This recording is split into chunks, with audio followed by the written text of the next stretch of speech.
Nos place darles la bienvenida a una nueva edición de Diálogo al Punto, un programa que les brinda información útil y también inspiración para la vida. Gracias por acompañarnos en esta nueva entrevista a la que hemos invitado a la doctora Elizabeth Talbot, que dirige el Instituto Bíblico Jesús 101. ¿Cómo está? Bienvenida. Muchas gracias. Es un placer que haya venido aquí Elizabeth, a quien conozco desde que era adolescente, así que nos hemos puesto de acuerdo de llamarla de tú. Sí, porque yo lo conozco a usted por muchos años, cuando yo era chiquitita. Bien, bien. Y vamos a tocar un tema muy importante. Jesús, como ustedes saben, es el personaje más conocido de la historia humana. Para los cristianos es el Hijo de Dios, el Salvador del mundo, el Rey que viene. Y para otros es un maestro ejemplar, un revolucionario, un personaje modelo en cuanto a su ética. Tu programa de televisión en inglés se llama Jesus 101 y en español tu instituto es Jesús 101. Sí. ¿Por qué elegiste esos nombres? Sí, el Instituto Bíblico Jesús 101 hace televisión y muchas otras cosas, también como radio, libros, etc. Y el 101 tiene que ver, en inglés, es introducción a algo. Así que si uno va al colegio, al college, sí, se llama Matemática 101, quiere decir, estamos comenzando desde el principio, desde el comienzo, introducción a. Ajá. Entonces, cuando tuvimos que elegir un nombre para este instituto bíblico que iba a dar mucha información académica de muchos libros bíblicos, decidimos, y se centraliza en Cristo, decidimos llamarlo Jesús 101 como introducción al Jesús real. Qué bien. Sí. Y hay mucha gente que necesita conocer al Jesús verdadero, al Jesús de la Biblia. Exacto. Porque hay mitos en torno a él, hay folclore, sí, pero ¿cuál es el Jesús verdadero? Exacto. Y para eso vamos a la Biblia, allí encontramos los documentos básicos acerca de su vida. Y de eso queremos hablar hoy con Elizabeth. ¿Qué confianza nos merecen esos documentos? Oh, absoluta confianza. No vamos a pasar mucho tiempo cómo se fue haciendo el canon, ¿no es cierto? Pero cómo estos 4 evangelios, estas 4 biografías o retratos de Jesús llegaron al canon es muy interesante, porque hay muchos otros que no son parte del canon bíblico, justamente porque no eran fuentes que podíamos confiar, no tenían la misma teología del Antiguo y Nuevo Testamento como un pacto que hizo Dios a través de Cristo en la redención. Así que estos son los 4 que se eligieron ya desde muchos cientos años atrás, que eran fidedignos en su teología en relación a lo que se esperaba de las profecías del Antiguo Testamento. Así que por eso terminamos con 4, aunque muchas personas han escuchado de muchos otros evangelios que no son canónicos, ¿no? Pero estos son los básicos, sí, y históricamente, como decías, fidedignos. ¿Por qué se los llama evangelios? Esa es una muy buena pregunta. En realidad eran 4 biografías de Jesús que traían el Evangelio. Primero se conocían como manuscritos solos, ¿no? No estaban los 4. Y era el Evangelio según Mateo, o San Mateo, el Evangelio según, o sea que no eran muchos evangelios, sino era un evangelio según como lo contaba Marcos, según como lo contaba Lucas, ¿no? Bien. Después se llegó a decir, son 4, pero la palabra evangelio, evangelion, son buenas nuevas, y se usaba ya en el Antiguo Testamento griego, que se llama la Septuaginta, para decir cuando iba Dios a traer salvación. Se llamaba evangelion, que es la palabra evangelio. Y entonces, cuando empezaron a circular estas buenas nuevas de que Cristo había venido, le llamaron el Evangelio. Muy bien. Y entonces, muy interesante, pero una cosita, y es que Marcos es el único que llama su libro el Evangelio. Así que en el primer versículo dice el Evangelio de Jesucristo. Los otros llaman biografías, libros, etcétera, etcétera. Así que es interesante. Ahora, una pregunta que queremos hacerte es, ¿por qué no hay una biografía oficial entre comillas. ¿Por qué hay cuatro evangelios? Sí, se han hecho atentos por personas eruditas de poner todo en una sola, y después vieron que no estaban haciendo lo que estaba intencionado con cada uno de los autores, porque estos autores, inspirados por el Espíritu Santo, escribían a diferentes audiencias, con diferentes problemas, diferentes situaciones, y entonces se enfocaban es el mismo Jesús, pero se enfocaban en un retrato específico de Jesús. Uno más victorioso, el otro más sufriente, el otro más inclusivo, para diferentes. Así que pensemos que los cuatro son teólogos, que son como si fueran pastores de una iglesia que tiene una necesidad, y Dios les inspiró a que a cada uno vaya con un mensaje específico del mismo Jesús, ¿no? Y de eso queremos hablar porque tú has publicado 4 libros y vamos a mostrar la portada del primero, de Marcos, que es el más corto, ¿verdad? Sí, de el más 4. corto. Y entonces, háblanos un poco de cada uno de ellos, a nuestra audiencia le va a interesar algo acerca de la intención, como decías, el tipo de público o audiencia que fue escrito. Comencemos. Así que empezamos con Marcos. Sí, por favor. Sí, Marcos, como le dije, es el que llama su libro El Evangelio. Empieza así, el Evangelio de Jesucristo, las buenas nuevas, el Evangelion en griego. Sí. Marcos es el más corto y es el que se cree que es la versión de Pedro. Se cree que Pedro le contó a Juan Marcos. Pedro, en el libro de los Hechos, viajaba con Juan Marcos. Y hay muchas razones por las que creemos eso. Una de ellas es que es el que muestra a Pedro en la peor luz de todos los 4 evangelios. Eso es muy notable, la humildad de Pedro, sí, ¿no? Sí. En realidad es como que Pedro le decía a Marcos, no vas a creer lo que dije, no vas a creer lo que hice. Y entonces Marcos diga, sigue diciéndome y le voy a escribir todo. Y entonces muestra qué densos eran los discípulos, cómo no entendían lo que Jesús les estaba diciendo, especialmente Pedro, que tenía siempre, como decimos, una boca muy grande, que tenía todas las respuestas y que tenía todas las cosas. Pero hay cosas únicas de Marcos, aunque es el más pequeño y usado tanto por Mateo como Lucas como el esqueleto del Evangelio más tarde. Casi todo Marcos está en Mateo y Lucas, pero Marcos es el que nos da más detalles de las historias que sí tenemos en Marcos. O sea que aunque es el más corto, cuando hay una historia en Marcos que también está en Lucas y en Mateo, va a ser la que va a dar más detalles. Por ejemplo, sabemos que el pasto estaba, el zacate del pasto estaba verde cuando estaba Jesús haciendo, porque Marcos nos dice, y por eso sabemos más o menos el tiempo del año o de ciertas cosas. Así que él nos da varias cosas detalladas, y usa mucho la palabra inmediatamente. Él usa un narrativo bien rápido y usa lo que se llama el presente histórico, que dice, y Jesús dice, aunque tendría que haber dicho, y Jesús dijo, pero él está ahí como presente. Y Jesús dice, hagamos esto. Así que usa el presente histórico, muy interesante.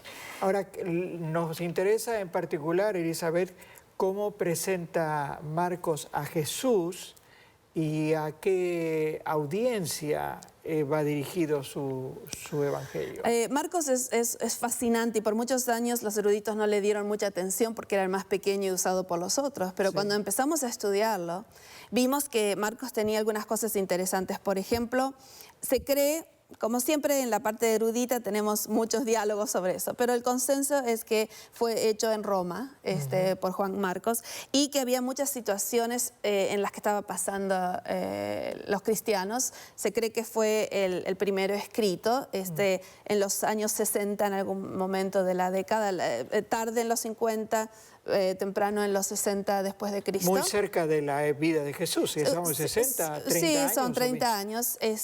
Muy fresco el relato. Sí, muy primitivo el griego de él, o sea que no era, se ve que no era la lengua de él, sino que él quería dar este evangelio en griego, pero es muy primitivo el griego que él usa, pero él quería dar el evangelio, ¿no?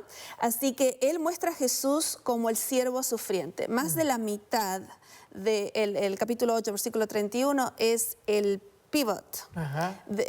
Y la mitad del evangelio va a estar en la última semana de la pasión de Cristo, la muerte de Cristo. Así que él es el que se concentra más en los sufrimientos de Cristo. ¿Por qué era eso importante, destacar los sufrimientos? Medio libro dedicado a la última etapa antes de la crucifixión. Sí, y el versículo principal de Marcos es 10:45, que cuando Jesús dice que Él ha venido a servir y a dar su vida por rescate por muchos, ¿no?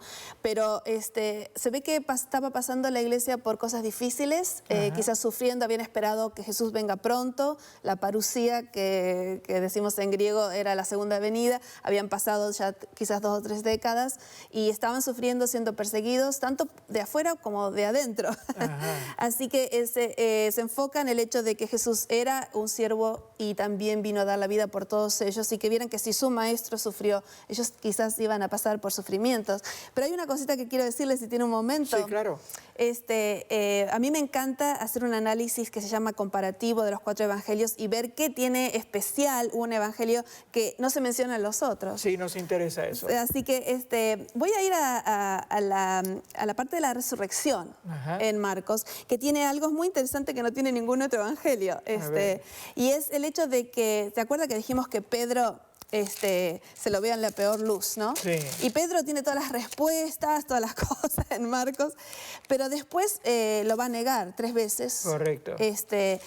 Y por supuesto él cree que ya está fuera de la gracia de Dios, que él ya ha pasado a otro lado porque lo negó tan rotundamente cuando había estado tan seguro de sí mismo. Y en el capítulo 16 de Marcos, en el versículo 6 y 7, es la resurrección de una forma que no la tenemos en ningún otro evangelio. Dice, el ángel le dijo a los que fueron a la tumba, en el versículo 6, mas él les dijo, no os asustéis, buscad a Jesús Nazareno, el que fue crucificado, ha resucitado, no está aquí, mirad el lugar donde lo pusieron. Y aquí está lo que está solo en Marcos.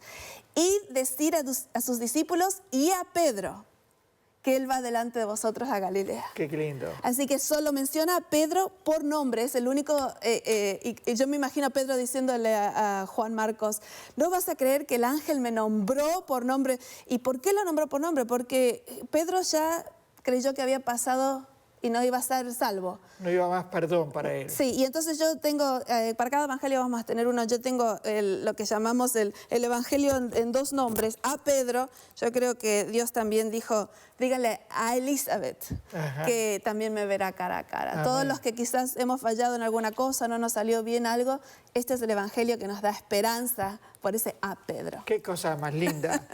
Ahora, Elizabeth, la gente querrá saber un poquito más acerca de ti, dónde naciste, te criaste, cómo entraste en estos estudios bíblicos, instituto bíblico. Bueno, nací, usted conoce bien a mi papá y a mi mamá desde que eran jóvenes. Correcto. En Argentina y Uruguay, yo nací en Argentina. Mi papá era pastor, así que mis padres se dedicaron siempre al ministerio. Yo le predicaba a mis muñecas de que tengo 3 años. Pero fue cuando tuve que pasar por algunos momentos difíciles de mi vida, que mi religión tuvo una jornada, un viaje de mi mente a mi corazón. Y después me llamaron al ministerio tiempo completo y ahí decidí que quería estudiar los originales, hice 2 maestrías y el PhD, el doctorado, sobre los evangelios. Bueno, fue mi pasión encontrar a Cristo un poquito más de cerca. Se nota eso. ¿Qué objetivo persigues con este instituto y a qué tipo de gente, de audiencia van dirigidos tus libros y tus presentaciones, tus conferencias? Bueno, en realidad quiero hacer un puente. El llamado que Dios me ha dado a mí es hacer un puente en la parte académica, desde la parte académica al que está buscando encontrar profundas verdades. Y hay un gran espacio allí, porque tenemos los académicos eruditos por allá y los que están por aquí y dicen, ¿por qué no nos enseñaron más de esto? Tengo que ir a hacer una maestría para poder aprender esto. Entonces, este instituto es un puente que trae algunas cosas académicas y dicen, fíjense qué hermosa era esta historia y cuán relevante para hoy. Y las 2 son importantes, ¿verdad? Exacto. O sea, queremos saber a fondo los originales, las interpretaciones, pero traerlas a la vida. Exacto. Y ese es el puente que el Instituto Bíblico está diseñado para hacer. Bien, vamos a hacer un breve paréntesis, estimados oyentes, para continuar dentro de 30 segundos, para ahondar un poquito y tocar también a los otros evangelios. Así que no se vayan, que ya volvemos con Elizabeth y su entusiasmo. Quédense con nosotros. Si usted desea vigorizar su mente y su vida cristiana, lo invitamos a visitar el portal de la editorial Adventus. Allí encontrará un rico menú de libros de autores adventistas sobre diversos temas. Los puede adquirir desde cualquier parte del mundo con una tarjeta de crédito. Visite hoy nuestro catálogo electrónico adventus21.com. Gracias por seguir en sintonía con Diálogo al Punto y con este diálogo interesante que estamos manteniendo con la doctora Elizabeth Talbot. Estamos hablando de los 4 evangelios, de sus estudios, de los libros que ha publicado, y vamos a hablar entonces acerca del siguiente evangelio de Lucas. Dinos un poco acerca de las características de este evangelio según Lucas. Lucas es el más inclusivo de todos los evangelios. Él hace un punto en escribir el libro intercalando historias. Por ejemplo, primero un hombre y después una mujer, un hombre, una mujer, un hombre, una mujer. Todo el evangelio. Qué interesante. Y también intercala judío y gentil, judío y gentil, judío y gentil. Él hace la genealogía de Jesús hasta Adán, para que todos sepan, los judíos y los gentiles, que estaban todos incluidos en el reino de Dios. Así que si usted está teniendo algún problema hoy, decir, ¿será que tengo un lugarcito para Dios? Lucas le dice, pero por supuesto, están todos incluidos. Las parábolas más radicales de la gracia de Dios están en Lucas, el hijo pródigo, el buen samaritano, no están en ninguna de los otros evangelios. Inclusive tenemos el ladrón en la cruz, el diálogo que tiene Jesús con el ladrón en la cruz solamente en Lucas, donde le promete el paraíso a una persona que no se la merecía. Ahora, incluso también es el más extenso, así como Marcos era el más breve, Lucas es el más extenso, ¿verdad? Sí, Lucas nos dice en los primeros 4 versículos, si usted tiene una Biblia, fíjese en los primeros 4 versículos, que él nos dice que él fue entrevistando personas que habían sido testigos de Cristo, y entonces pone muchas más historias que los otros, es el más largo, y aparte sí hace un paralelismo con su segundo volumen, que es el libro de Hechos. Todo lo que pasa a Jesús en Lucas, después lo pasa a su iglesia en Hechos, desde la persecución hasta el bautismo, hasta por el Espíritu Santo, la muerte. Después su iglesia tiene el bautismo del Espíritu Santo, persecución y muerte. Así que él es el autor que ha escrito más palabras en el Nuevo Testamento. Incluso comparado con Pablo también. Sí, sí. O sea que Pablo tiene muchos libros, pero si ponemos el volumen de palabras de Lucas más Hechos, es el autor que escribió más palabras en el Nuevo Testamento. Qué interesante. Sí. Ahora, Pablo lo llama el médico amado. ¿Hay algunas evidencias de que él era médico, compañero de viajes, en la manera en que él relata los... Sí, por supuesto, hay muchos detalles médicos. Él tenía 2 intereses muy grandes aparte de Cristo, intereses médicos e intereses históricos. Así que tenemos muchos detalles que Lucas da. Inclusive después en el libro de los Hechos, de cierto capítulo en adelante, él habla en primera persona de plural, como que estaba en el bote con Pablo, etcétera, etcétera, y da detalles de cosas interesantes de medicina. Así que sí. ¿Cómo presenta él a Jesús entonces, para volver al tema anterior? Muy bien, eso es muy hermoso, porque Lucas es tan inclusivo que si usted lee a Lucas, no hay una persona que se quede diciendo, no, para mí no hay salvación. O sea que, por ejemplo, Lucas es el librito que más entregamos en las cárceles. Y nos llegan cartas de presos diciendo, me siento que mi alma está redimida porque Lucas, he leído su librito de Lucas. Qué lindo, qué lindo. Sí, es muy hermoso. Y hay algo que pasa al final de Lucas, que está solo en Lucas. Como le dije antes, me gustan las diferencias de los... Y es el camino a Emaús. Está solo en Lucas, ¿no? Y entonces hay 2 discípulos que van caminando a Emaús y Jesús empieza a enseñarles algo, ¿no? Después que ellos le cuentan su versión del tema, Jesús les dice, bueno, yo les voy a dar mi versión del tema, ¿no?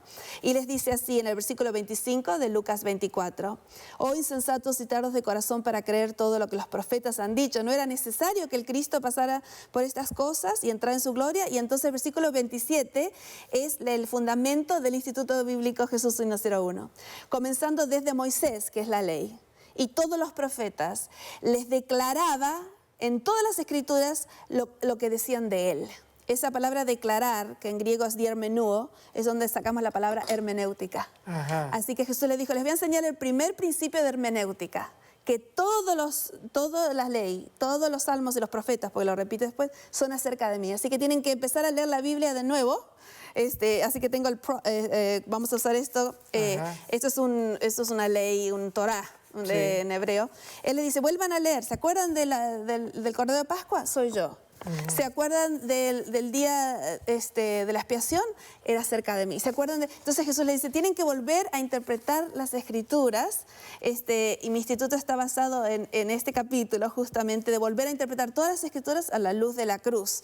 Y ahí es donde dice que a los discípulos les agarró un gran, que en griego dice mega, gozo, al final cuando entendieron que todas las Escrituras, dice que su corazón ardía cuando empezaron a entender que era para todos la salvación y que había un plan. A mí me parece muy lindo eso que comienza con Adán, la genealogía. Sí, que es para todos. Y que venía de Dios. Exacto. O sea, nos lleva al comienzo, queridos hermanos, amigos, todos tenemos el mismo origen. Dios nos diseñó y Jesús vino a salvarnos a todos. Sí, yo tenía un llavero en momentos difíciles de mi vida que estaba basado en Lucas, que decía, no conozco el plan maestro, pero conozco al maestro y sé que ha planeado.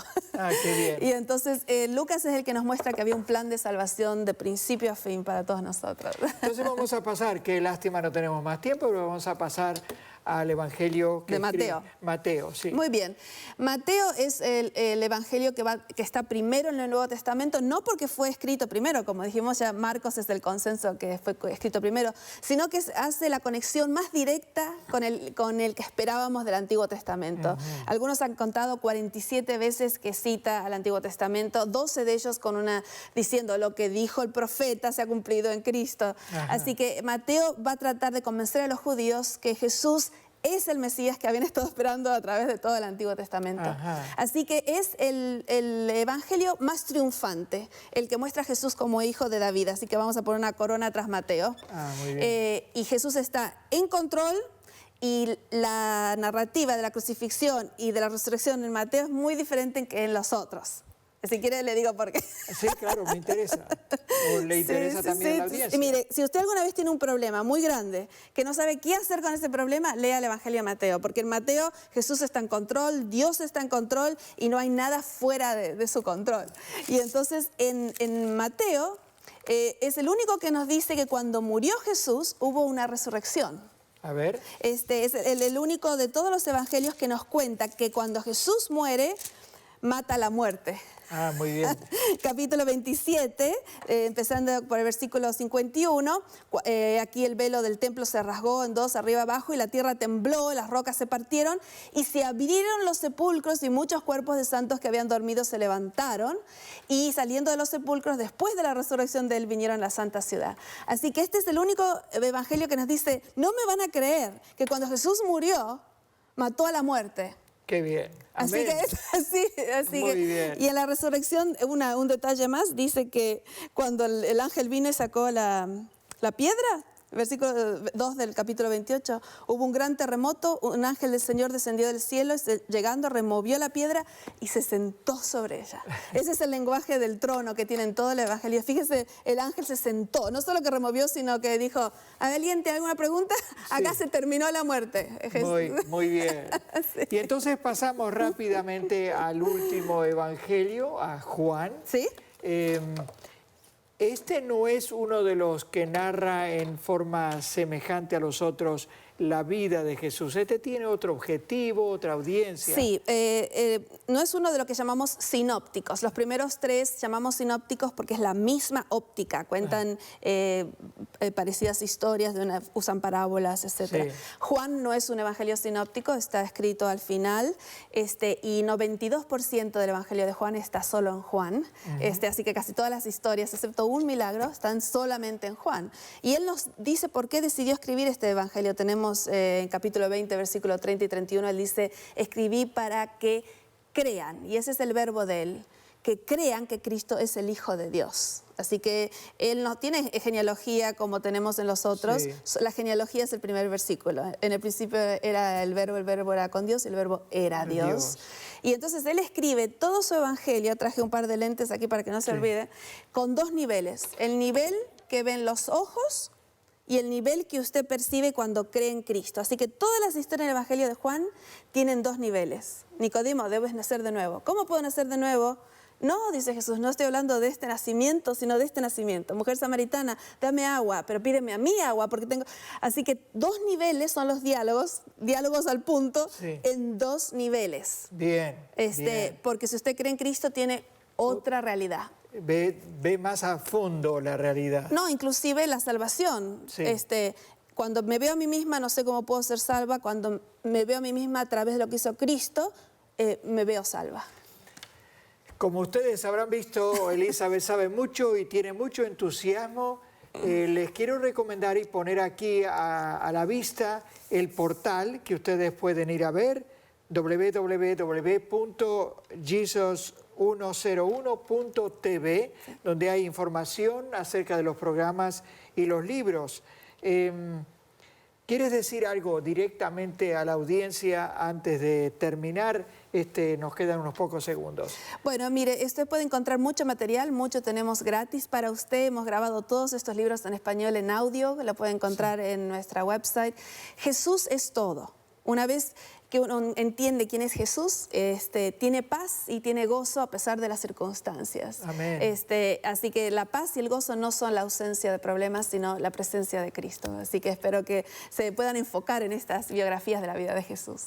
Elizabeth, muchas gracias por estos estudios, por compartir esta visión panorámica de cada uno de estos 4 retratos de la vida de Jesús. Y a nuestra audiencia le recordamos, cuando Jesús está en el centro de su vida, la vida tiene sentido, tiene futuro, tiene esperanza.